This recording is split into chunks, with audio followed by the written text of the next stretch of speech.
The rain hammered down on the hollow oak as Sarah pressed 5-year-old Sophie against her chest, trying to muffle the child's terrified sobs.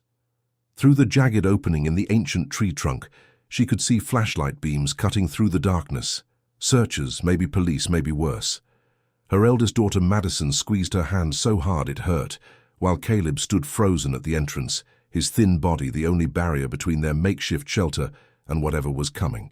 The metal box she'd found buried beneath decades of soil lay open at her feet, its contents promising either salvation or complete destruction. Sarah had thought losing her home was the worst thing that could happen. She was wrong. What she'd discovered in this tree would either save her children or tear them away from her forever. The sheriff's deputy wouldn't look Sarah in the eye as he handed her the final notice. 20 minutes. That's all the time she had to gather what remained of her life and leave the only home her children had ever known. Madison stood on the porch holding Benjamin, the 2-year-old's face buried in her shoulder. At 12 years old, she'd learned to read her mother's expressions like a survival manual, and right now what she saw there terrified her more than anything. Caleb kicked at the wooden steps, his jaw clenched in a way that made him look far older than 10. Oliver clutched his stuffed rabbit, tears streaming silently down his cheeks, while Sophie tugged at Sarah's sleeve, asking the question that had no good answer. "Mommy, where are we going?" Before we continue Sarah's journey, I need your help. This channel is so close to reaching 1,000 subscribers, and hitting that milestone means we can keep bringing you powerful, emotional stories like this one. Please take a moment to subscribe. It takes just 1 second, but it means everything to us. Thank you for being part of this community. 6 months. That's how long it had been since the accident at the sawmill took David's life. 6 months since Sarah became a widow at 38, left alone with 5 children and a mortgage she couldn't possibly pay. The company declared bankruptcy 3 weeks after David died, dissolving any hope of death benefits or workers' compensation. The bank moved with surgical precision, filing foreclosure papers before Sarah even understood what was happening. She'd tried everything, applied for assistance programs that had years-long waiting lists, reached out to churches that offered prayers but little else, knocked on doors of relatives who'd made it clear years ago that David had married beneath his station, and his death only confirmed their prejudices. Pine Ridge was a small town with long memories and short sympathies, especially for women who didn't fit the mold of acceptable widowhood. The neighbors watched from behind curtains as Sarah loaded her children into the old station wagon that barely ran. Mrs. Henderson from across the street actually came outside not to help, but to make sure they didn't take anything that technically belonged to the bank now. The humiliation burned hotter than the shame, but Sarah swallowed both and focused on getting her children away from the stairs. They drove through town with nowhere to go. Every motel wanted payment up front. The homeless shelter was full, with a waiting list stretching into next month. Sarah's hands trembled on the steering wheel as she passed the street where the sawmill used to stand, now just an empty lot with a for sale sign that mocked her loss. As sunset approached, Sarah found herself driving toward the outskirts of Pine Ridge, where dense forest pressed against the edges of civilization. Her grandmother had brought her to these woods as a child, before everything fell apart in her own family. There was a place she remembered, a massive oak tree with a hollow trunk her grandmother called the heart of the forest. The station wagon sputtered and died half a mile from where she needed to be. Sarah gathered Benjamin in her arms, his small body warm and trusting against her chest. "Everyone out," she said quietly, trying to keep her voice steady. "We're going for a walk." Madison took Sophie's hand without being asked. Caleb picked up the 2 grocery bags containing everything they'd managed to save, some clothes, a few books, crackers that wouldn't last the week. Oliver followed close behind, still clutching his rabbit. They walked single file along the overgrown path, ducking under low branches as twilight turned the forest into shadow. Sarah's feet ached. Her back screamed from carrying Benjamin, but she kept moving forward because stopping meant admitting she'd failed completely as a mother. The oak stood where she remembered it, even more massive than her childhood memories suggested. The trunk was easily 15 feet across, scarred and weathered by a century of storms. At its base, partially hidden by hanging moss and wild ivy, was the opening she remembered, a hollow space where lightning or disease had carved out the tree's heart years ago. Sarah ducked inside, her eyes adjusting to the darkness. The interior was surprisingly large, maybe 8 feet across, with enough headspace for her to stand. The floor was covered in decades of accumulated leaves and debris, but it was dry and offered shelter from the wind that had started to pick up outside. "Is this where we're sleeping?" Sophie's voice was small and frightened. "Just for tonight," Sarah lied, because the truth, that she had no idea what came next, would break them all. They huddled together as darkness fell completely. Sarah tried to make it feel like an adventure, but Madison's knowing eyes saw through every forced smile. The night sounds of the forest seemed to press in from all sides: rustling leaves, distant animal calls, the creak of branches overhead. Benjamin woke crying 3 times, hungry and confused. Sarah had 2 granola bars left and divided them among 5 children, pretending she wasn't hungry herself.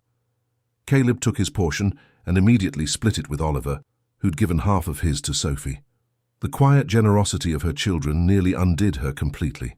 Around midnight, unable to sleep despite her exhaustion, Sarah began clearing debris from the floor to make more comfortable space.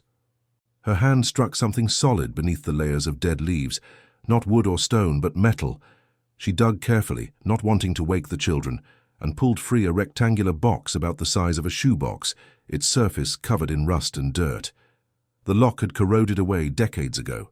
Inside, wrapped in oilcloth that had mostly disintegrated, were papers yellowed with age, several photographs in black and white, and a heavy iron key. Sarah's hands shook as she used her phone's dying flashlight to examine the documents.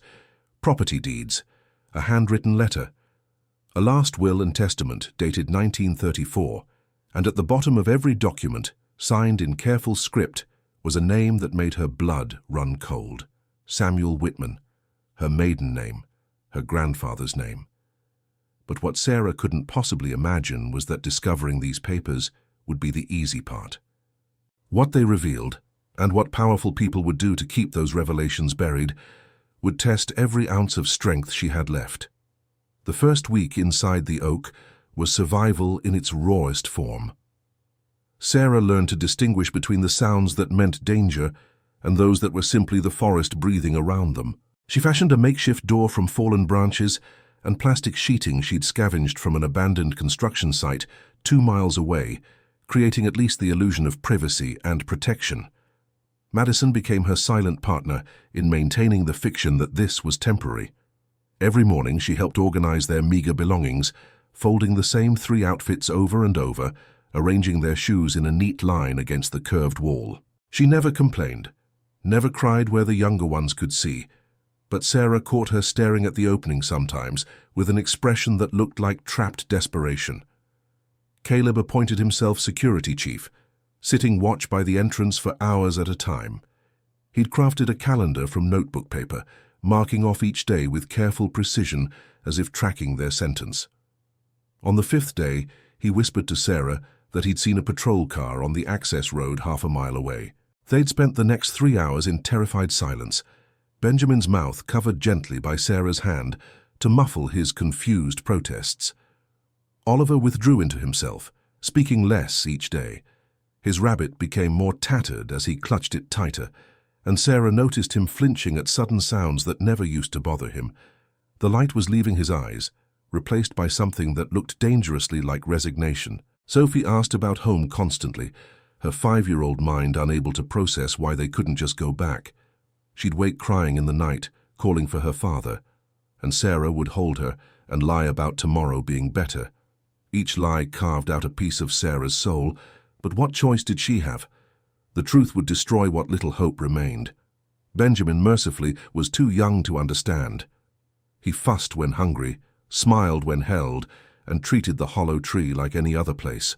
His innocence was the only pure thing left in their nightmare, and Sarah protected it fiercely. The physical challenges multiplied daily. Water came from a stream 200 yards away, carried in old plastic bottles. Sarah boiled it over small fires she built far from the tree, terrified of attracting attention.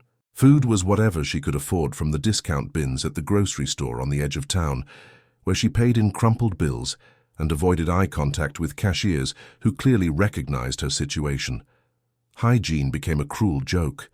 They washed in the freezing stream when they could, but winter was approaching and the water grew colder each day.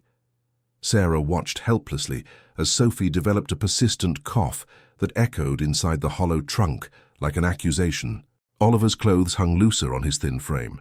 Madison's hair, once her pride, became matted and dull. The nights were the worst. Rain found every gap in their makeshift door, creating puddles on the earthen floor that turned everything damp and cold. The temperature dropped steadily as October gave way to November, and their thin blankets offered little protection. They slept in a pile like animals, sharing body heat and fear in equal measure. Sarah lay awake most nights, listening to her children's breathing, cataloguing every cough and whimper. She thought about the metal box constantly, the documents she'd hidden beneath a loose section of bark.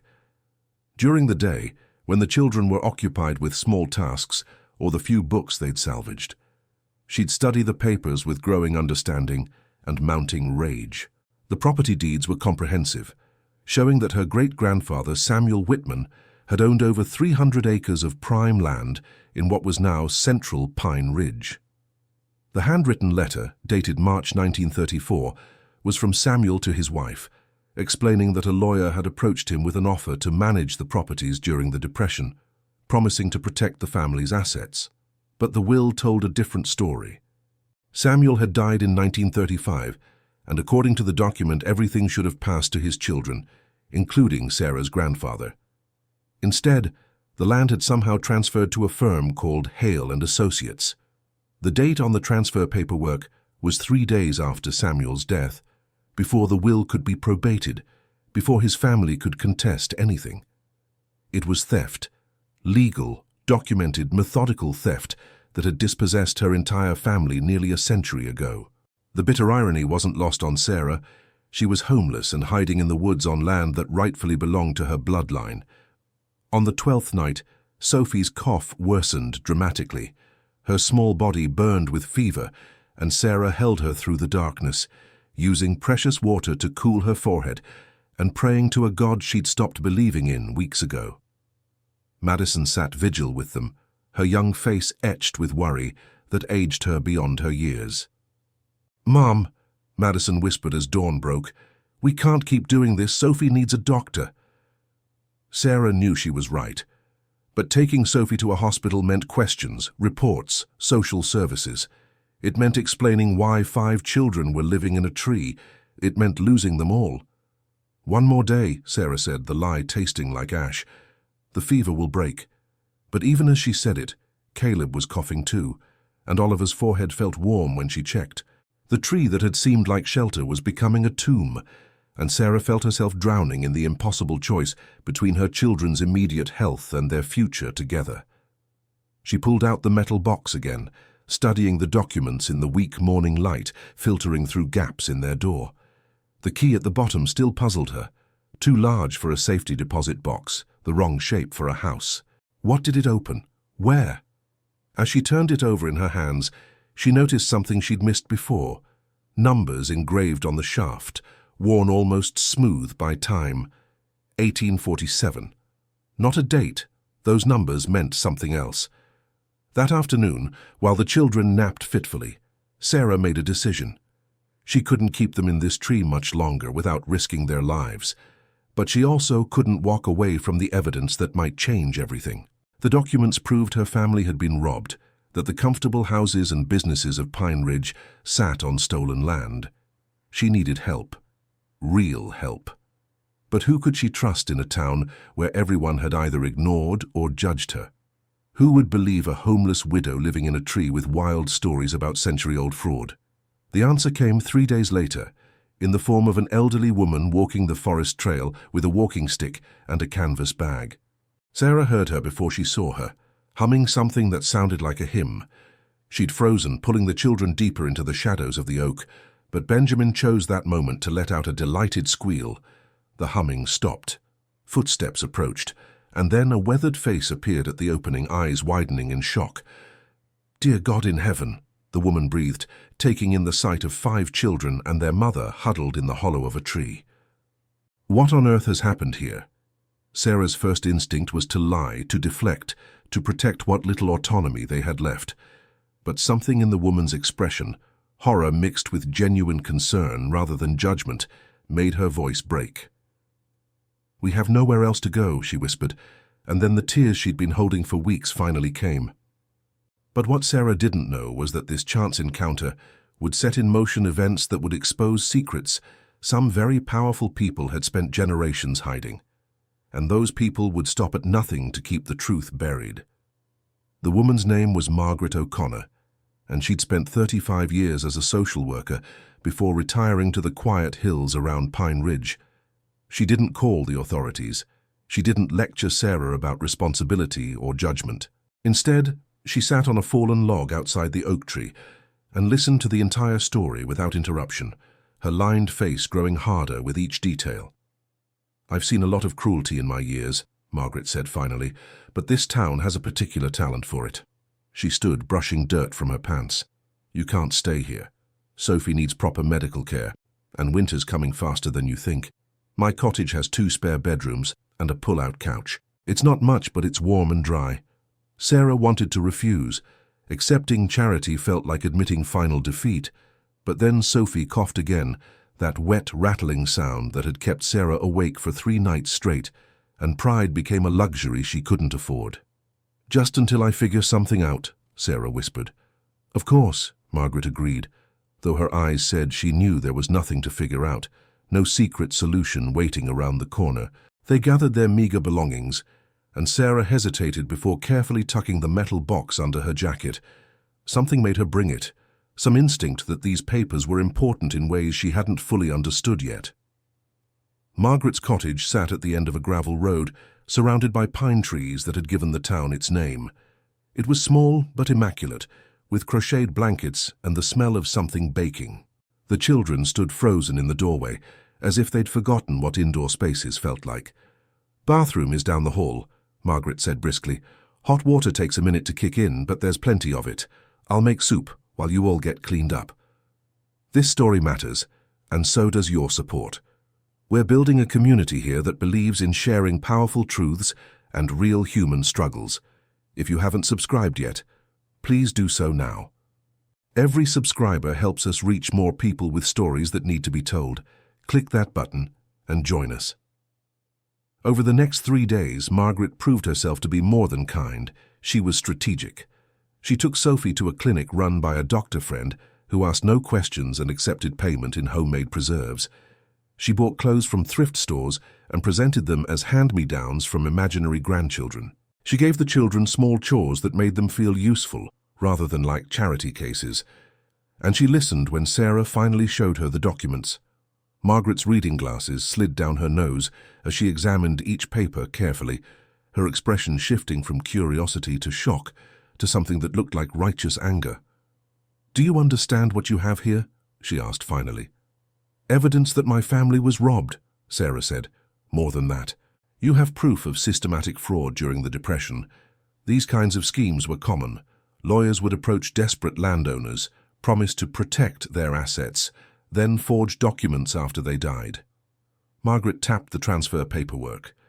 "Hale and Associates. That name is all over this town, the law firm, the street names, the scholarship fund. Richard Hale runs the biggest legal practice in 3 counties. Sarah felt her stomach drop. "Are you saying—" "I'm saying his grandfather was a thief, and everything the Hale family has built sits on stolen land." Margaret's voice was steel. "And I'm saying you need a lawyer, a good one." Finding representation proved harder than expected. The 3 attorneys Sarah contacted took one look at her situation, homeless, unemployed, claiming ownership of property held for 90 years by a powerful family, and politely declined. The 4th laughed in her face.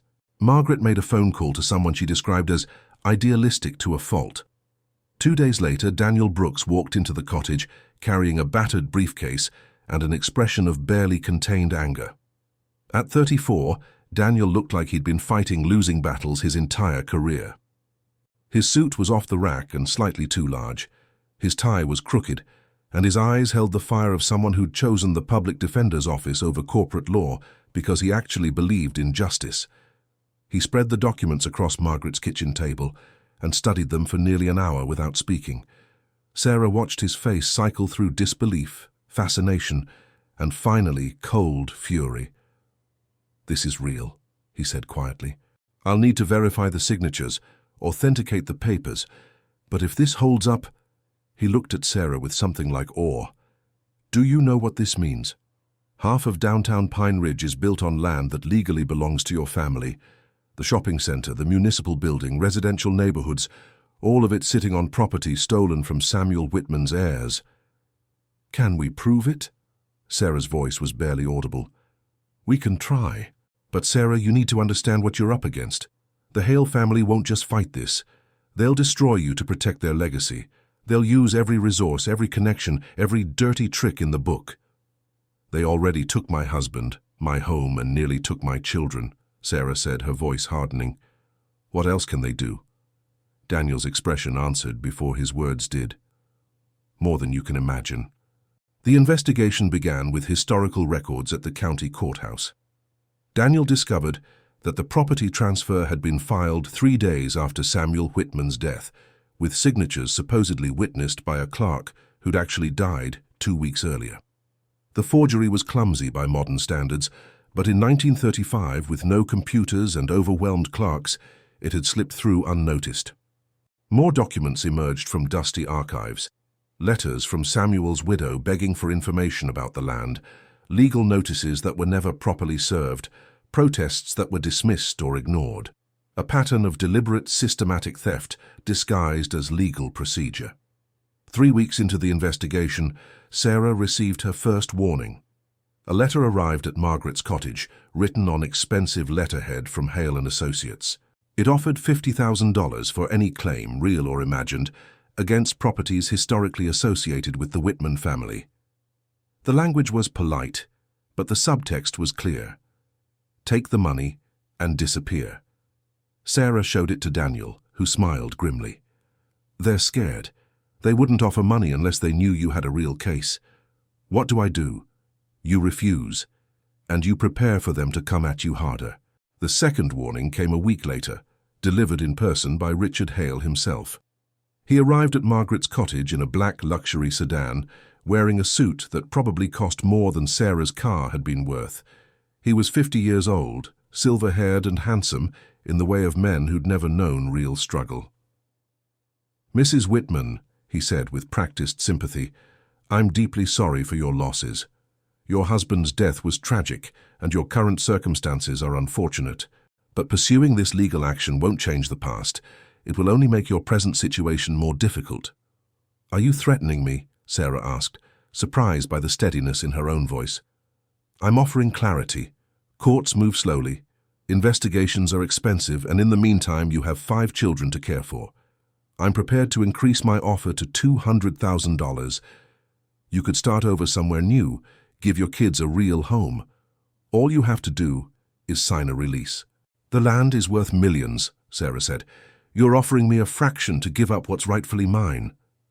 Richard's smile never wavered, but his eyes went cold. "Mrs. Whitman, I'm offering you a gift. The alternative is watching your children grow up while their mother fights a battle she cannot win.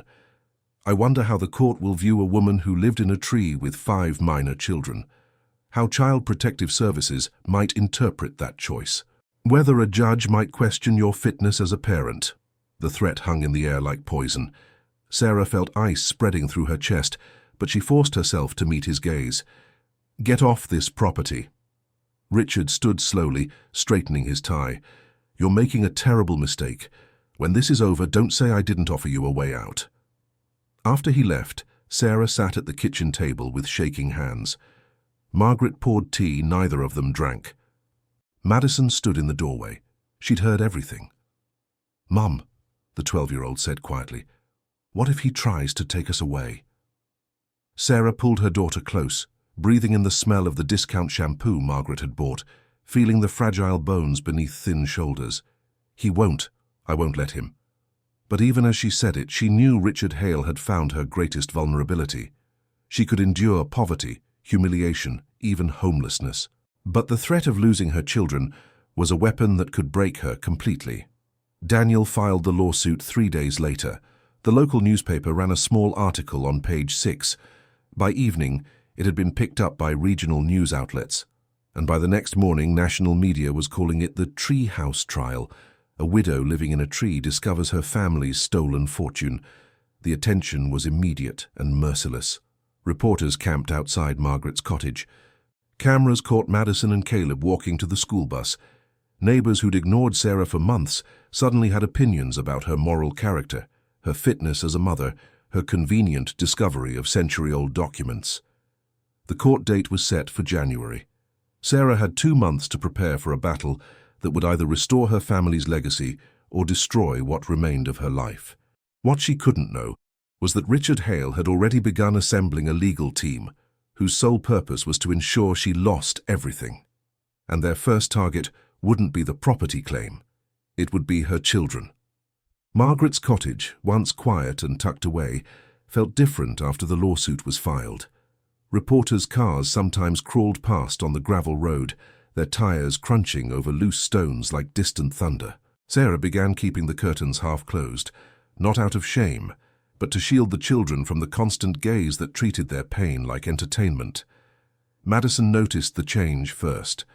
At school, whispers followed her down hallways that smelled faintly of bleach and old books. Classmates who had once ignored her now stared openly, some with curiosity, others with cruelty. One afternoon, as she slid into her seat, she heard a girl in the next row murmur, "That's the tree girl. My dad says her mum is after money that doesn't belong to her." Madison kept her head down, jaw clenched, nails digging into her palms. She carried herself with stiff dignity, but each comment chipped away at her sense of safety. Caleb, in a different grade, heard other versions. Some kids asked what it was like to sleep in a tree like a raccoon, their voices mocking, their laughter quick.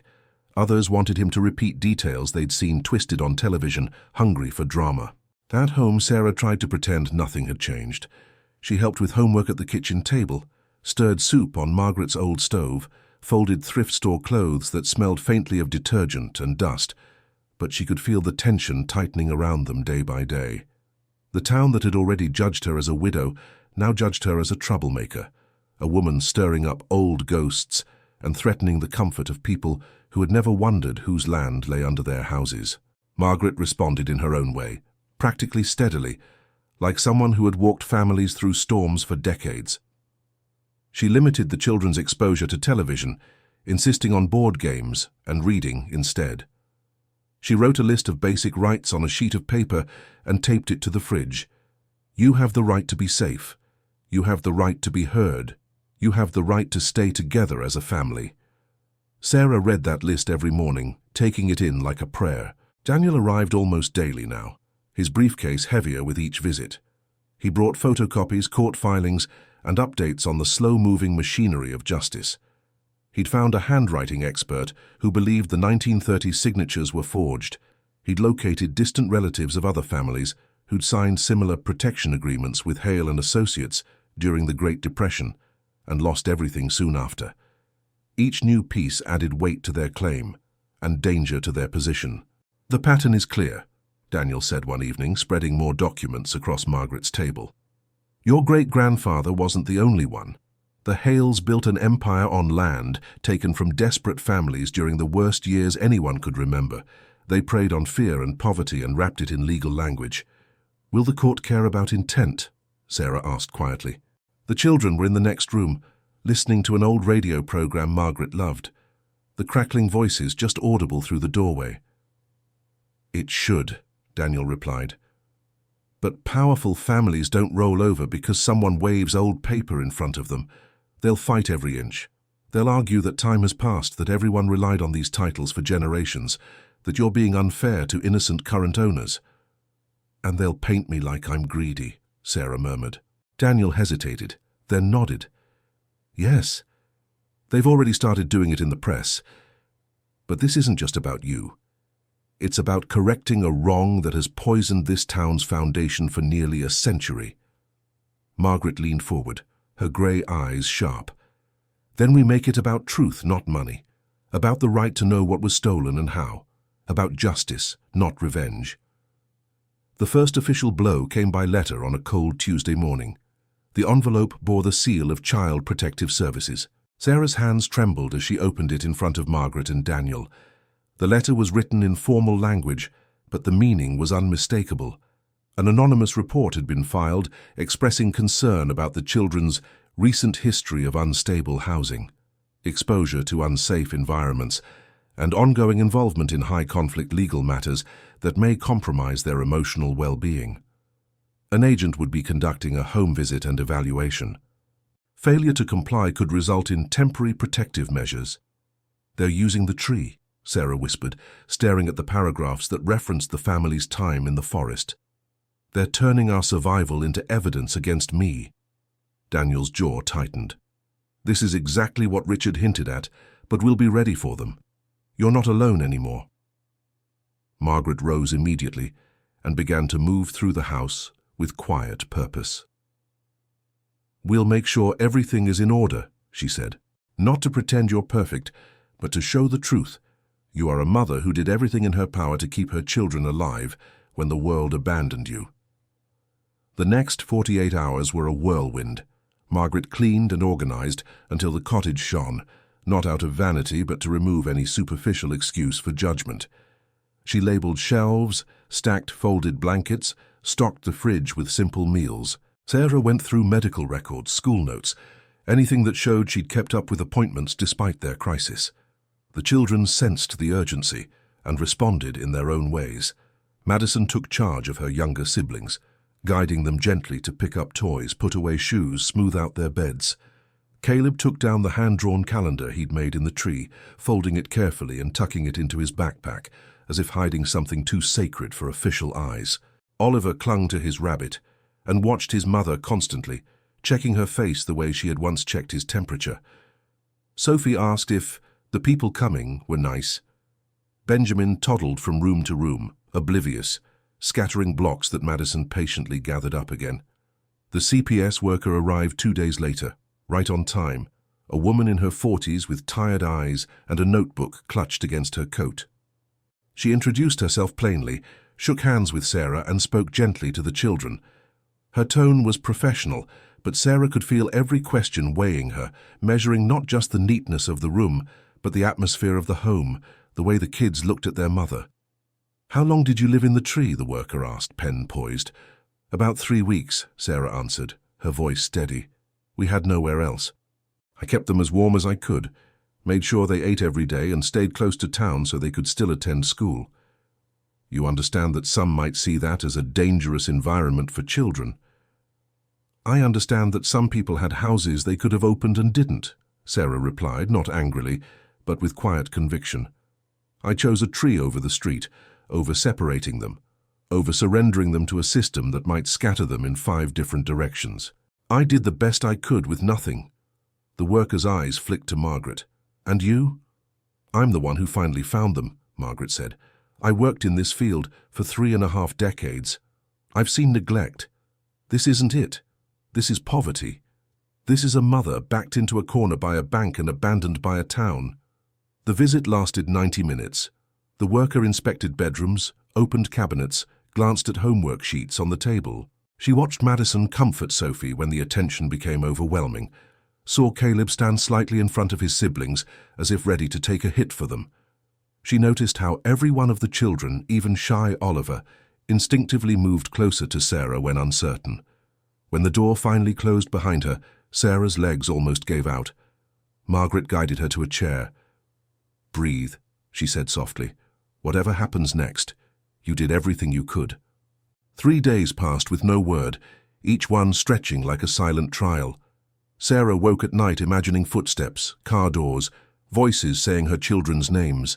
She dreamed of reaching out and finding only air, of hearing Sophie call Mommy from somewhere she couldn't reach.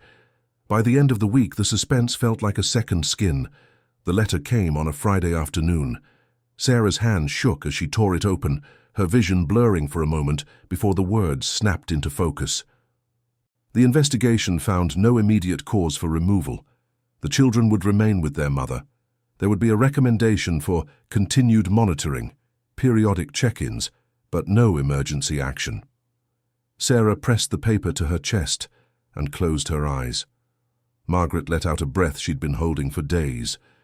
When Sarah raised her head again, tears glistened on her cheeks, but her voice was clear. "They're not taking my children," she said. "If Richard wants this land, he's going to have to face me in the open. No more shadows, no more threats. If he built his life on stolen ground, then it's time everyone knows." Daniel nodded slowly. "Then we move forward. The judge has set the date for the first major hearing. Richard will bring everything he has. It's going to be brutal, especially in that courtroom. They'll try to twist your choices, your grief, even your love as evidence against you." Madison stood in the doorway listening, her shoulders squared. "So we fight back," she said. Sarah looked at her daughter, at all of them, and felt something solid and immovable rise inside her. Not anger, not just pain, but purpose. The same tree that had almost been their undoing had also given them the key to the truth. The same land that had watched her ancestors be robbed now waited for someone to finally speak for them. The trial date loomed like a storm on the horizon, dark and full of lightning. The town of Pine Ridge whispered, speculated, chose sides. Old secrets rustled beneath the surface, restless and unwilling to stay buried much longer. What none of them yet knew, neither Sarah nor Margaret nor Daniel nor even Richard himself, was that the courtroom would become a stage not just for legal arguments, but for humiliation, outrage, and revelations powerful enough to shake the foundations of everything Pine Ridge believed about its own history. Because once Sarah stepped onto that witness stand, every sacrifice she'd made in the forest, every night in the hollow of that oak, would be dragged into the harshest possible light. And the very fact that she'd once made a home inside a tree would be used as the sharpest weapon against her. The courthouse stood at the center of Pine Ridge like a monument to order and permanence. Its granite steps were worn smooth by a century of footsteps, and inside the air smelled of old wood and floor polish. Sarah climbed those steps on a January morning, so cold her breath hung in the air like ghosts. Madison and Caleb walking beside her, while Margaret stayed back at the cottage with the younger children. The courtroom filled quickly. Reporters occupied the back rows, their notebooks open and cameras ready. Townspeople crowded in, some curious, some supportive, many hostile. Sarah recognized faces from the grocery store, the bank, the church that had offered prayers but no shelter. Their eyes followed her as she took her seat beside Daniel at the plaintiff's table. Across the aisle sat Richard Hale and his team, 3 attorneys in expensive suits, their briefcases monogrammed, their expressions radiating controlled confidence. Richard himself looked calm, almost serene, as if this were merely a formality before returning to his ordered life. Judge Patricia Hernandez entered precisely at 9, her black robe crisp, her grey hair pulled back severely. She was known as fair but exacting, with little patience for theatrics. Sarah felt the weight of her gaze as everyone rose. Daniel presented their case methodically. He displayed the original documents, walked the court through the timeline of Samuel Whitman's death and the suspiciously quick property transfer. He called the handwriting expert, who testified that the signatures on the 1935 transfer papers showed clear signs of forgery, inconsistent pressure, hesitation marks, anatomically impossible letter formations for someone of Samuel's age, and documented arthritis. He presented evidence of the pattern. 5 other families who'd signed similar protection agreements with the Hale firm during the Depression, all of whom lost their land within months. Some had protested. Their complaints had been dismissed or buried in bureaucratic delays until they simply gave up or died. This wasn't an isolated incident, Daniel argued, his voice carrying through the silent courtroom. This was systematic exploitation of desperate people during the nation's darkest economic period. The Hale family built their fortune on the broken backs of families like the Whitmans. When it was Richard's turn, his lead attorney, a sharp-faced woman named Victoria Brennan, approached the bench with an expression of practiced sympathy that made Sarah's skin crawl. "Your Honor, we do not dispute that Mrs. Whitman has endured terrible losses. Losing a spouse is devastating. Financial hardship is crushing. We sympathize deeply with her situation." Victoria paused, letting the words settle. But sympathy cannot overturn 90 years of settled property law. The land in question has changed hands multiple times. Current owners purchased their properties in good faith, paid fair market prices, built homes and businesses. To retroactively declare those transactions void would create chaos affecting hundreds of innocent families. She gestured to a row of people Sarah hadn't noticed before. Homeowners from Pine Ridge, small business operators, a young couple holding hands nervously. These people are not criminals. They are citizens who trusted the system. Mrs. Whitman asks us to punish them for acts allegedly committed by people long dead. Daniel stood to object, but Victoria smoothly continued. Furthermore, we must address the elephant in the room, Mrs. Whitman's credibility and judgment. These documents were allegedly found in a tree where she chose to live with 5 minor children for weeks. A hollow tree in the forest, Your Honor. No running water, no heat, no medical access. Sarah felt the room's attention shift, sharpening into something uglier. We must ask, Victoria said, her voice dropping to a tone of concerned reasonableness, whether a woman who makes such choices can be considered a reliable witness to complex legal matters, whether desperation has perhaps colored her interpretation of documents she conveniently discovered at her lowest point. Objection! Daniel's voice cracked like a whip. Counsel is attacking the witness's character rather than addressing the evidence. Sustained, Judge Hernandez said, but Sarah could see the calculation in her eyes. The seed had been planted. When Sarah finally took the stand, her hands trembled as she placed them on the witness Bible. The courtroom felt enormous. Every face turned toward her like judges rendering silent verdicts. She saw Madison in the third row, sitting perfectly still, her young face trying so hard to look brave. Daniel walked her through the basic facts, her husband's death, the foreclosure, the desperate search for shelter. Sarah kept her voice steady, refusing to let it break, even when describing the coldest nights in the tree, Sophie's fever, Benjamin's confused crying. Then Victoria Brennan stood for cross-examination, and Sarah understood what real cruelty looked like wrapped in professional language. Mrs. Whitman, you testified that you had no choice but to live in a tree. But didn't you have family in the area? They made it clear we weren't welcome. Did you actually ask them directly for help?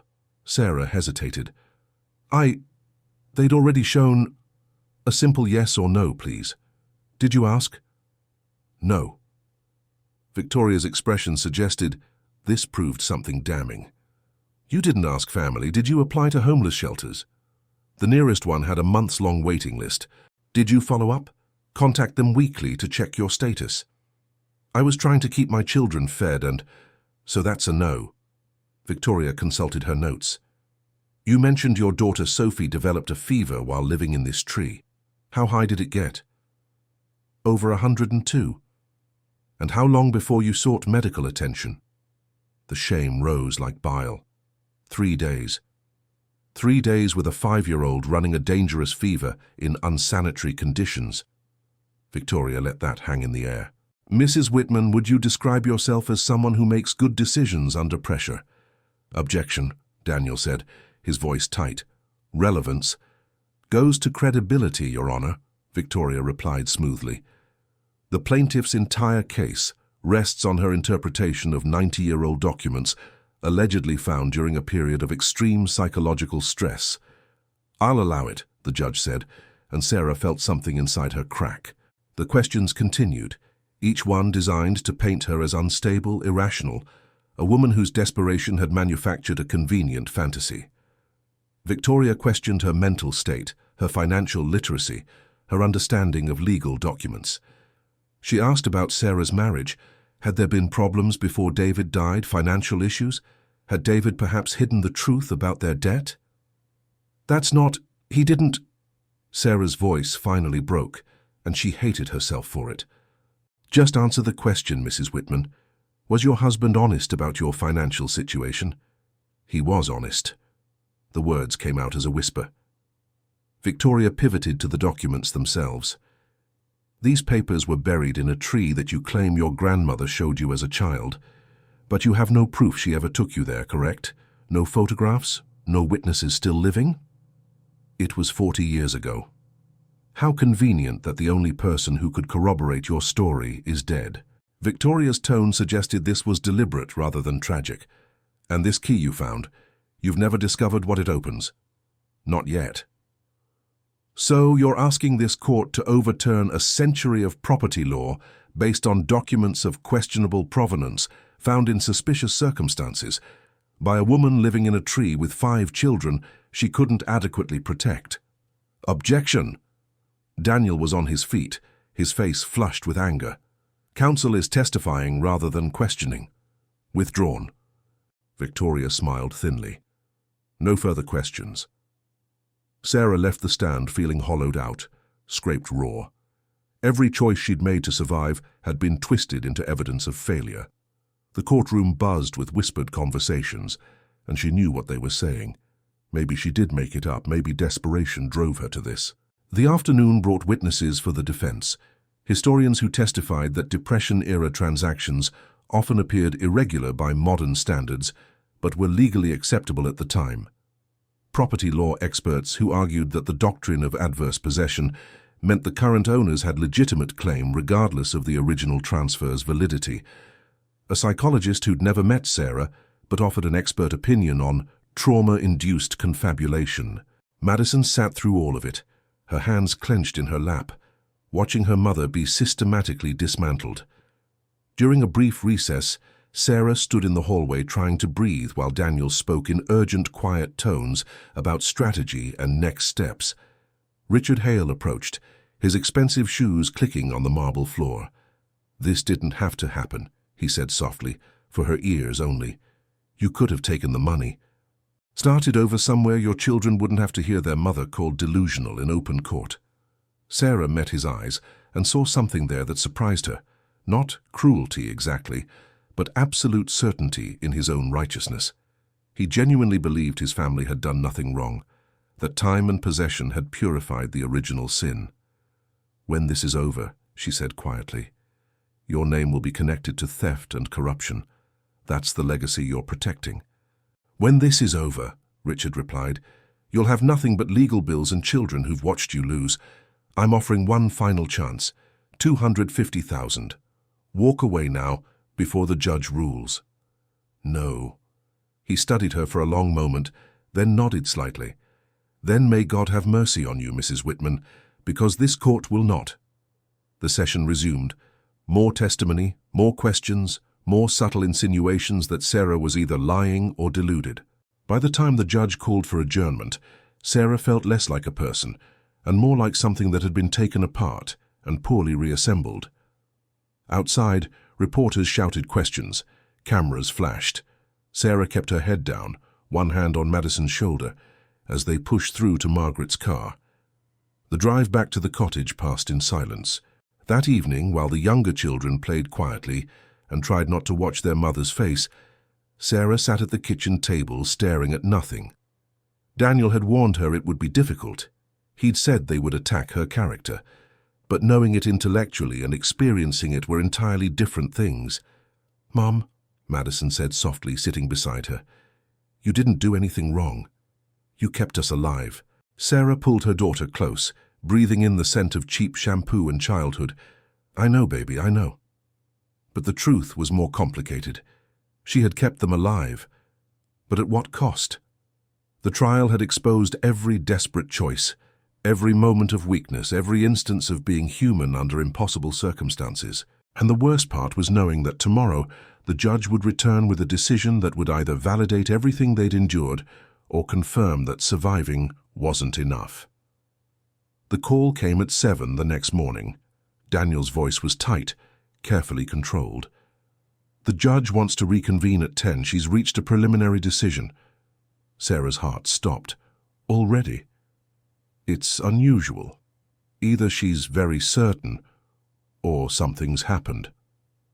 Margaret made breakfast that no one could eat. Sarah dressed carefully in the one good outfit she owned, helped Madison and Caleb prepare, kissed the younger children who would stay behind.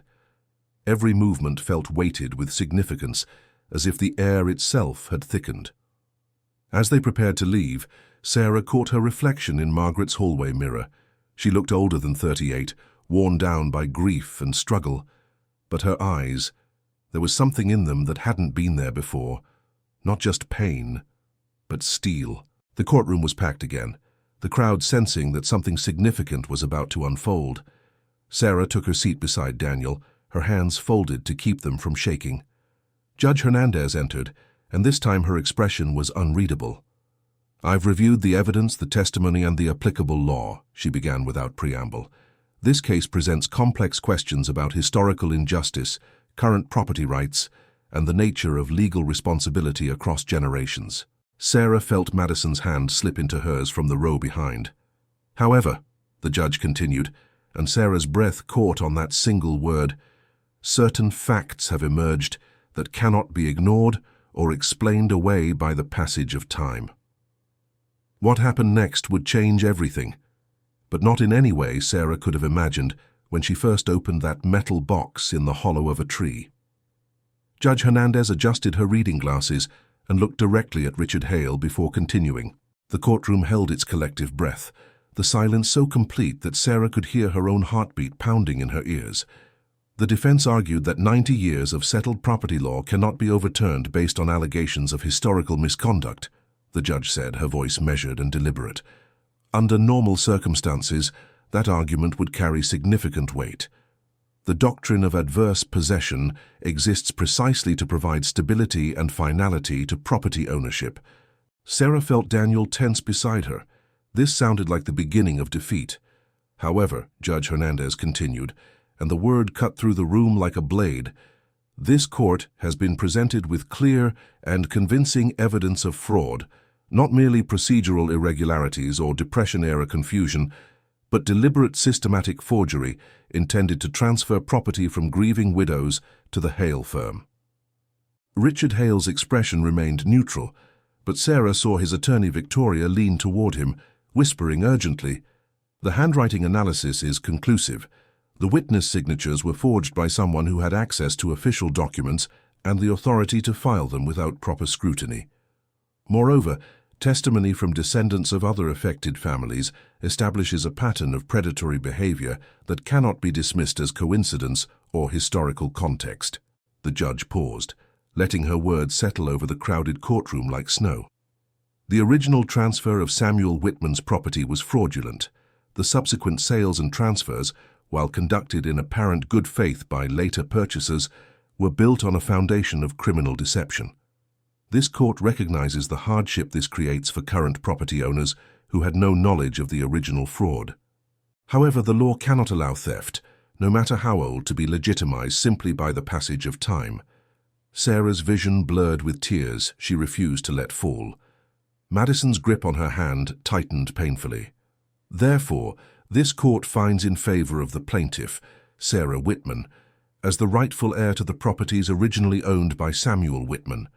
The specific parcels and their current boundaries will be determined through additional proceedings. Furthermore, given the deliberate nature of the original fraud and the continued benefit reaped by the Hale family over 3 generations, this court is awarding compensatory damages in the amount of $8 million to be paid by the Hale estate and current holdings of Hale and Associates." The courtroom erupted. Reporters lunged for their phones. People stood, talking over each other in waves of shock and outrage. Richard Hale's face had gone pale, his carefully maintained composure finally cracking. Judge Hernandez's gavel cracked down repeatedly. "Order! I will have order in this courtroom." When silence gradually returned, she continued, her voice harder now.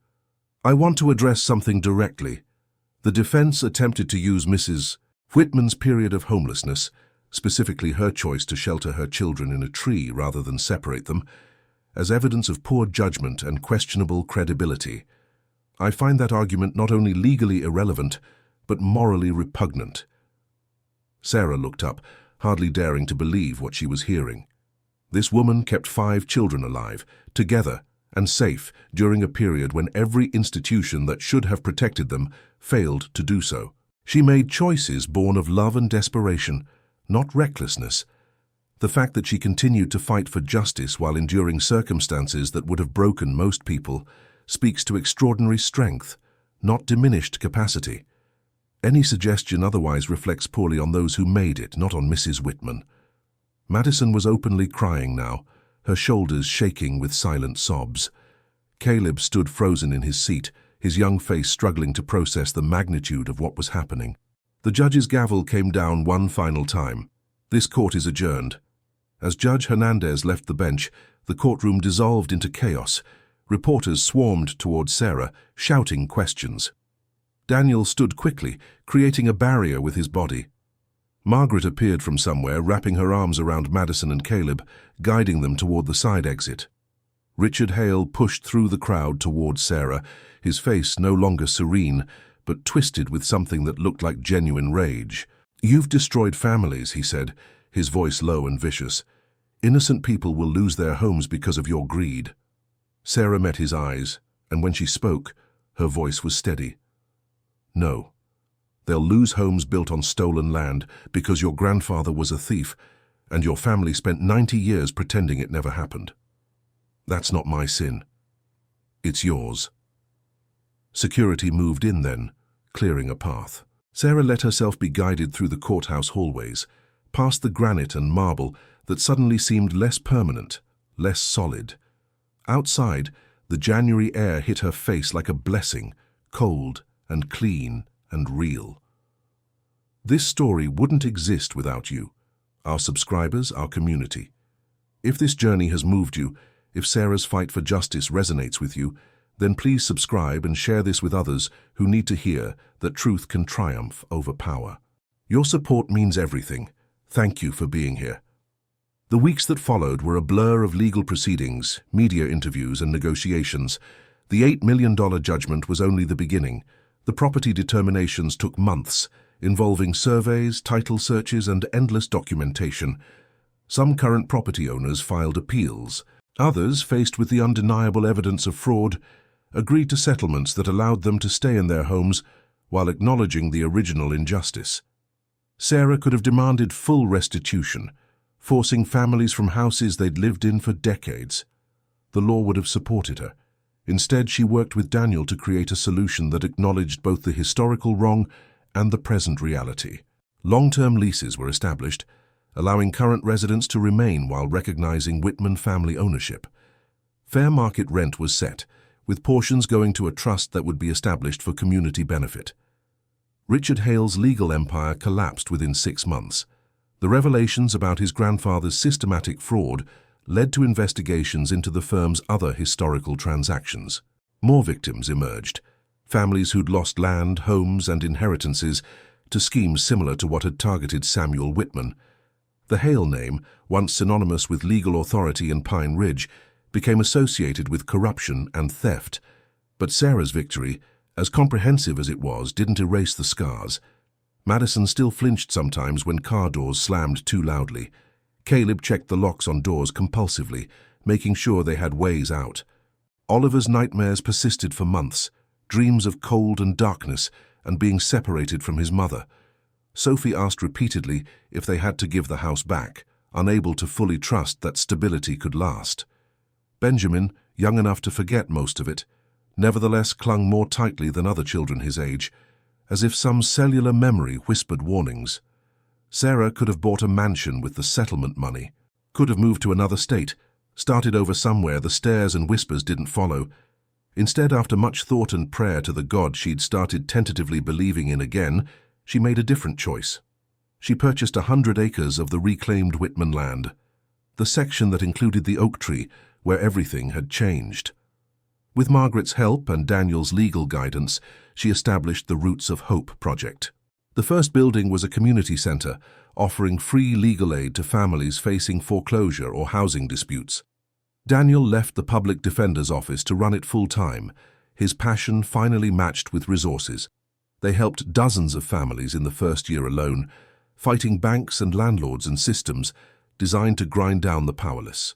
The second building housed transitional apartments, 12 units for families experiencing homelessness, with no credit checks or waiting lists. Just safe, clean spaces with running water and heat and doors that locked from the inside. Margaret oversaw the resident services, connecting families with job training, childcare, and the kind of practical support she'd spent a career knowing people needed but rarely received. The third building was a vocational center, offering classes in carpentry, electrical work, computer skills. practical knowledge that led to actual employment. Sarah hired instructors who understood that people needed more than training. They needed someone to believe they were worth investing in. At the center of it all, preserved and protected, stood the oak tree. Sarah had a stone marker placed at its base with a simple inscription, "In this hollow, a family survived." From that survival, hope grew. Never forget that the deepest roots grow in the darkest soil. 3 years after the trial, Sarah stood at that marker on a morning that smelled of pine and possibility. Madison was 15 now, talking about college and law school, fire in her eyes when she discussed justice.